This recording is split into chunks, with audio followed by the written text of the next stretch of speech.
Salut à tous. Donc aujourd'hui on se retrouve pour une interview. Je vais interviewer une jeune handicapée qui est en fauteuil, qui est parfaitement autonome, donc ça c'est top. Cette personne elle fait du paradressage. Le paradressage c'est de l'équitation pour PMR. Et franchement cette personne elle m'impressionne. Sa détermination, tous les jours, je vois ses TikTok, elle essaye de se mettre debout et tout. Franchement, c'est clean, elle a beaucoup de force. Là, je me trouve à Rennes. Je suis à domicile, donc chez elle. Bah, on va filmer tout ça. J'ai préparé quelques petites questions que je pourrais lui poser. Là, on est là pour kiffer.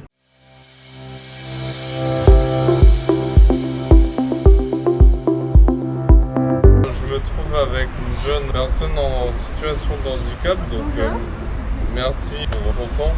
Je vais te poser quelques questions par rapport à ton handicap, le paradressage et tout. Donc évidemment, comme j'ai une tête d'œuf, bah, je connais pas les questions, mais je les ai marquées. Anti-sèche. Anti-sèche, c'est ça. J'ai jamais été très bon à l'école, mais bon. Alors, première question, peux-tu nous présenter d'abord ton parcours et te présenter bien sûr? Ok, bah, je me présente, je m'appelle Emma, j'ai 22 ans. Je suis atteinte d'une maladie génétique rare. La maladie elle vient du cervelet, c'est une malformation par atrophie du cervelet qui fait que je vais passer essentiellement en fauteuil, soit en électrique, soit en baleine. Parce que du coup, moi, bah, je peux pas marcher, je suis malvoyante. Après, j'ai une dyslexie associée, donc forcément, ça aide pas. C'est la merde. Après aussi, bah, de loin, je vois moins bien de loin. Et c'est vraiment les détails, ou alors les montées et descentes que je vois pas du tout. J'ai aussi une scoliose. J'ai ma vie, j'ai depuis toute petite, j'ai perdu la marque à peu près vers le collège. Les gars, c'est le monteur. J'interromps cette vidéo. Emma a un handicap très très lourd. Elle a une scoliose, elle voit mal, elle machin et tout. Mais pourtant, elle a une joie de vivre, un peps. J'ai échangé de nombreuses fois avec elle. Elle est adorable. Toujours le sourire, la voix qui est chantante, la voix qui pétille. Franchement, ça fait plaisir d'être avec elle. Emma, je sais que tu vas regarder cette vidéo. Bah, GG à toi. Moi, personnellement, j'ai mal à l'épaule et tout. Et je suis au bout de ma vie. Mais c'est en voyant des gens comme toi que je me dis, bah... Chapeau. Hein. Chapeau, chapeau. Et du coup, j'ai toujours aimé les chevaux, même si j'en avais peur. Ah, c'est ta passion. Ouais, voilà. Et sauf qu'en fait, petite, j'ai fait du baby poney, des baptêmes poney, après des cours particuliers, après de l'équithérapie. Donc l'équithérapie, c'est vraiment la thérapie par le cheval. Donc j'étais tenue. C'était plus des exercices pour me donner confiance et que j'ai moins peur. Enfin, c'était plus axé vraiment thérapeutique. J'ai eu le déclic parce que j'ai fait une colonie d'équitation avec des jeunes valides et je me suis dit mais en fait Emma t'es capable de faire beaucoup de choses. J'ai voulu faire du cheval dans un cours collectif et j'ai trouvé, je me suis battue mais j'ai trouvé. Ouais, ça doit être très dur de trouver des clubs adaptés, etc. Pendant 2 ans j'ai monté dans un club en cours collectif avec des jeunes valides. Après j'ai quitté ce club, je suis arrivée dans un club où là j'ai commencé l'équitation adaptée loisir, donc c'est déjà différent. C'est un club qui avait le label et qui indique, un label qui est attribué à tous les clubs qui accueillent des personnes en situation de handicap. Et du coup, comme ils avaient le label, ils m'ont accueilli, donc j'ai fait 2 ans là-bas avec un petit peu qui s'appelle Casper. Casper, si tu passes par là. Ouais, voilà. Et d'ailleurs, si Amélie passe par là, coucou. Du coup, la 2e année, j'ai rencontré Charlotte, ma coach actuelle de paradressage. Comment t'as découvert le paradressage? Alors, moi, le paradressage, je l'ai découvert à la télé en Jeux paralympiques. Et je me suis dit, Emma, c'est ça que je veux faire. Mais j'avais pas eu l'occasion de rencontrer une coach en fait. Et le hasard a fait que Charlotte m'a remplacée une première fois. On a fait à pied. apparemment, ta coaching jeune en paradressage non-voyante. Elle me dit oui, c'est ça. Donc voilà, ça en est resté là. On a échangé les pages Facebook. Un mois après, elle a remplacé. Donc là, on a échangé pour faire vraiment une séance à cheval. Qu'elle se rende compte aussi de ce que moi je peux faire. Donc on avait fait un peu une séance type, un peu pour qu'elle apprenne aussi à me connaître.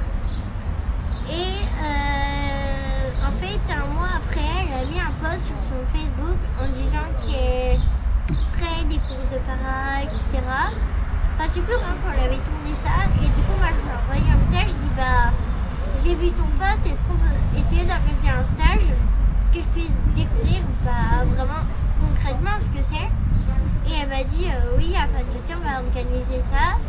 Elle m'a donné ma première reprise de paradressage à apprendre. Et ça a été une révélation. Alors pour ceux qui ne connaissent pas trop le paradressage, en fait le paradressage consiste il y a une reprise. Alors une reprise c'est une chorégraphie entre guillemets. En paradressage c'est une reprise, enfin en dressage aussi. En fait il y a des lettres, c'est un rectangle, il y a des lettres, etc. Et on doit faire toute une choré. Donc par exemple on rentre et à chaque début et fin de reprise on termine toujours par un arrêt du cheval et un salut au jury. Et après on atteint une note en pourcentage. Tu veux que j'explique les grades ou pas? Vas-y, fais-toi plaisir. Du coup en paradressage il y a des grades. En gros il y a 5 grades. Donc les grades c'est par rapport au handicap physique de la personne. Donc le grade 1 c'est en général les personnes à handicap le plus lourd qui ont généralement plusieurs parties du corps touchées. Donc c'est des reprises uniquement au pas. Après le grade 2 et 3 c'est des reprises où il y a du pas et du trot. Le grade 2 c'est souvent les personnes paraplégiques qui ont une paralysie au niveau des jambes. Et le grade 3 on commence à avoir un peu de galop. Et le grade 4 et 5 il y a du pas, du trot et du galop, donc les 3 allures.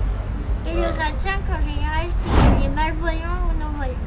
Et toi t'es dans... Moi je suis dans le grade 1. Comment ça se passe pour avoir le grade? On remplit un dossier.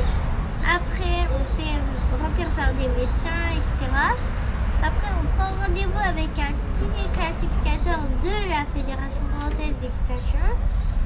Et après c'est lui qui va faire des tests et on va avoir un nombre de points je crois. Et après sur le nombre de points c'est ça qui détermine le grade. Ah ça déconne zéro les gars. Qu'est-ce qui t'a motivé à pratiquer ce sport? Donc la passion? Je pense que c'est surtout avant tout la passion que j'ai pour les chevaux. Ouais, ça que j'ai t'apaise. depuis toute petite. Ouais, on reviendra après sur ce que tu viens de dire. Mais oui, c'est avant tout une passion. Et puis c'est aussi de me dire que c'est vrai que j'ai toujours été attirée par le dressage. En général, parce que le dressage et le paradressage c'est la même discipline. Mais je trouve que c'est une discipline qui est très carrée. C'est très exigeant.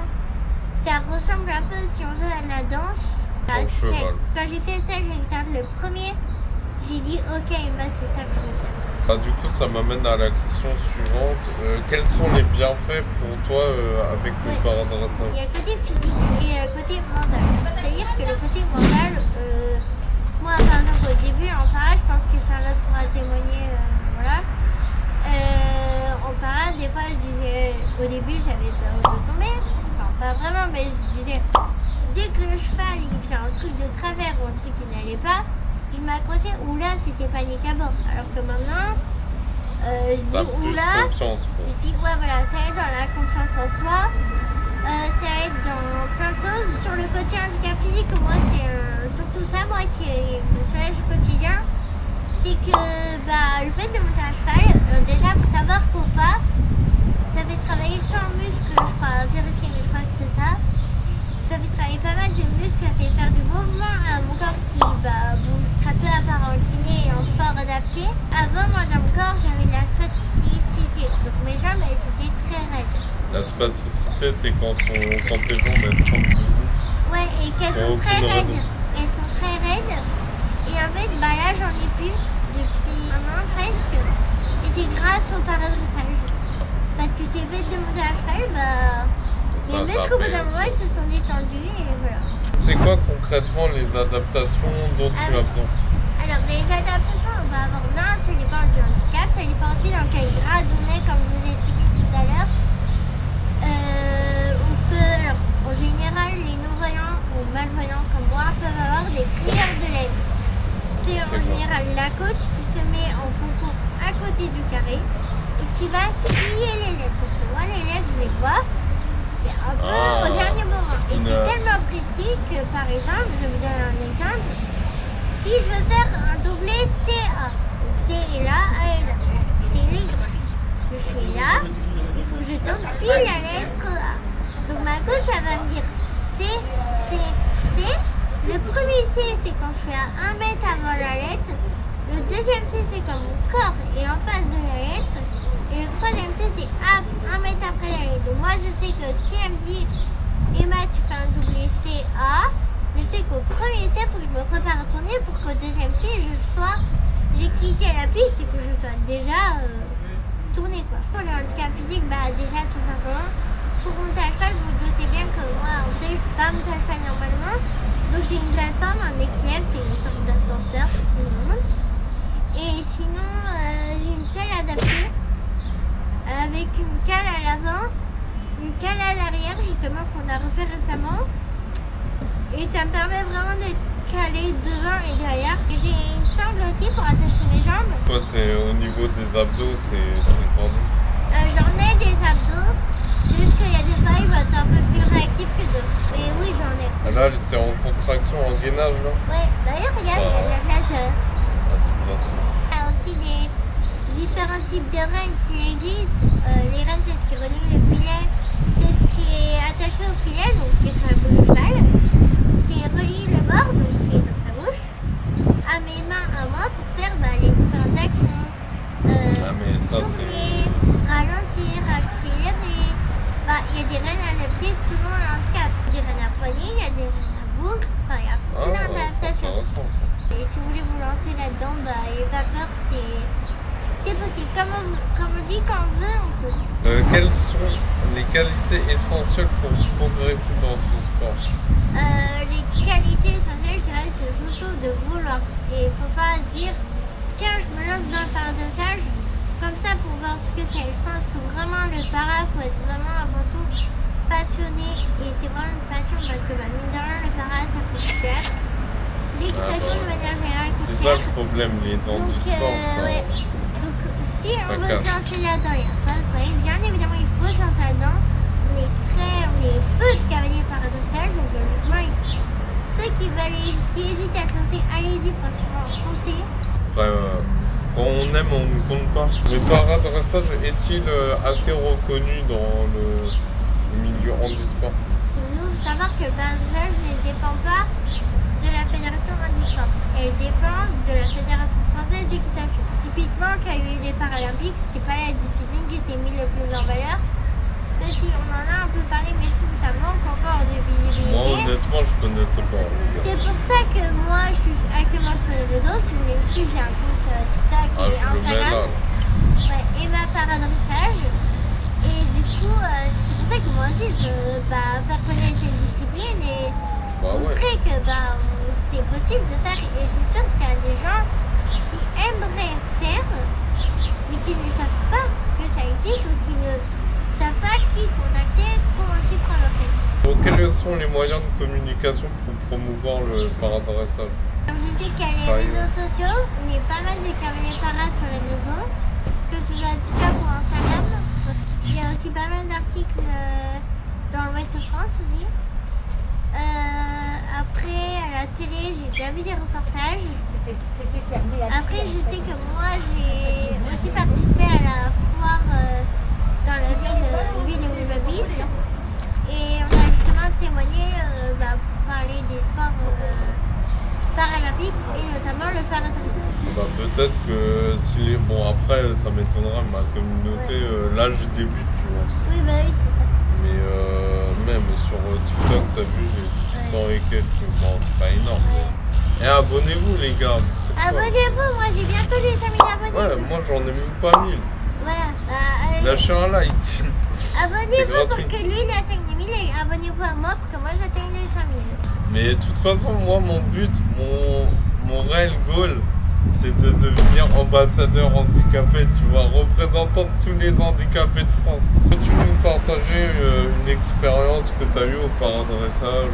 J'ai eu la chance et l'honneur, donc merci maman si tu passes par là, parce que c'est maman qui m'a pris sur ça. La flamme paralympique passait à Saint-Malo, donc pas très loin de chez moi. Et du coup, on est allé voir, il y a des choses du coup, voir la flamme paralympique et sur place, on a un groupe de WhatsApp de cavaliers bretons. Et quoi, une demi-heure avant, j'apprends que la première porteuse de flamme, c'est Marie-Sarah, cavalière de paradressage. Donc là, je vois, mais j'essaye d'appeler sa maman, qui me dit oui, c'est ça et tout. Donc moi, je suis excitée, évidemment. Et une fois qu'elle a fait son tour avec la flamme, en fait, elle ne pouvait pas ressortir du carré pour venir me voir. Parce que moi, je l'avais jamais vue en vrai. Et ma maman a eu le courage et la chance de demander à, je sais pas qui c'était, un agent de sécu ou autre. Ah mais les mamans... Et du coup, Marie-Sarah est venue et j'ai pu la voir et prendre une photo avec elle. Donc, non, franchement... c'était vraiment incroyable. Donc merci maman si tu passes par là. Mais surtout les mamans de personnes porteurs de handicap, franchement vous êtes gros cœur sur vous. Franchement elles sont courageuses. Franchement c'est incroyable. Et les papas aussi. Et les papas. Et la deuxième chose qui est un peu en lien, c'est que j'ai eu l'honneur d'aller voir les Jeux paralympiques au château de Versailles. Et en plus c'était les jours où il y avait les grades 1, 2 et 3, donc qui correspondent à mon grade 1. Donc c'était plein d'émotions, franchement je serais restée plusieurs jours si j'aurais pu. Voilà, alors déjà l'émotion que je sens en France déjà, au château de Versailles, mais surtout l'émotion de voir pour la première fois des Jeux paralympiques. Enfin, franchement, même moi, avec ma mère, on était bluffés. Et puis c'était vraiment une super expérience. Comment ce sport a-t-il influencé ton quotidien? Point de vue financier déjà, parce que faut faire des choix. Voilà, il y a savoir équilibrer aussi. Du coup maintenant elle a plus de thunes. Non, c'est pas ça veut dire, mais voilà, faut savoir juger, gérer son budget un peu quand même. Surtout aussi le côté, comme je vous ai expliqué tout à l'heure au niveau de mon corps, il y a beaucoup de changements. Maintenant j'ai mes jambes sur les persos, ce n'était pas le cas avant. Donc ça m'impacte au quotidien sur mon quotidien parce que maintenant je peux pour écarter mes jambes alors qu'avant il fallait se battre pour écarter mes jambes. Plein de choses comme ça, plein de choses qui peuvent paraître simples et anodins, mais pour moi c'est beaucoup. Et voilà, et puis après ça a permis de rencontrer des personnes aussi. Et je me suis un peu de ta vidéo pour faire une dédicace à Charlotte parce que vraiment Charlotte c'est une coach en or. Charlotte c'est ma coach de paradressage. Ça fait 2 ans, un peu plus de 2 ans qu'on se connaît et elle a tout fait pour que je puisse monter à cheval. Même si à des moments ça n'a pas été simple. Franchement, une personne incroyable, elle a tout pour ses cavaliers, franchement. GG Charlotte. Dédicace à toi Charlotte et merci, franchement merci pour tout ce que tu fais au quotidien. Et comment tu peux convaincre une personne handicapée de faire du paradressage? Déjà sur les réseaux, il y a déjà 3-4 personnes en situation de handicap qui m'ont contacté en disant qu'elles voulaient faire du paradressage. Moi je les ai orientés, je n'aurais pas tout fait non plus, mais je les ai orientés vers des clubs qui potentiellement pourraient les accueillir. Mais moi ce que je dirais à une personne qui veut essayer, c'est que essaye, voilà, vas-y fonce, ça coûte rien de faire un essai, vraiment on peut avoir des révélations et être surpris. En fait le message c'est même si tu es une personne handicapée, tu vois, et que tu es passionné par l'équitation, les chevaux et tout, faut pas te dire oh putain merde. C'est ça, en fait moi c'est le message le message que j'essaye de faire passer via mon compte, c'est que Insta et TikTok, c'est que même si je suis atteinte d'un handicap assez lourd, parce que c'est dans le grade 1 quand même si j'ai un handicap moteur et assez lourd, bah pour autant je vis pleinement ma passion. Parce que bah certes c'est des concessions, mais enfin, je vis ma passion comme les autres. Voilà. Maintenant, t'es plus heureuse qu'avant. Ah bah oui. T'es épanouie. Bon, bah, j'ai fini de te poser les questions. D'accord. Bah, merci à tous d'avoir regardé la vidéo. Écoute, en tout cas, n'hésite pas à en parler à ta grand-mère, ton grand-père, ton chien, ton chat, Voilà, ton c'est poteau. vraiment de bouche à oreille. Le que bouche ça à oreille, fait. c'est vraiment important, les Bah, gars. la preuve pour moi, j'ai rencontré Charlotte de bouche à oreille. Donc Ouais, voilà, c'est ça, vraiment ça. ça. Après, on fait une belle rencontre. Il y a un truc aussi machin. que j'ai pas dit quand je parle de bouche à oreille, c'est que grâce à du bouche à oreille, j'ai racheté la selle d'une caméra de l'équipe de France de paradressage. Alors, ouais. N'hésite pas, si tu as des questions, marque-les en commentaire. Je vais faire la communication avec Emma. Oui, il n'y a pas de souci. Et puis voilà, lâche ton meilleur like. Ciao.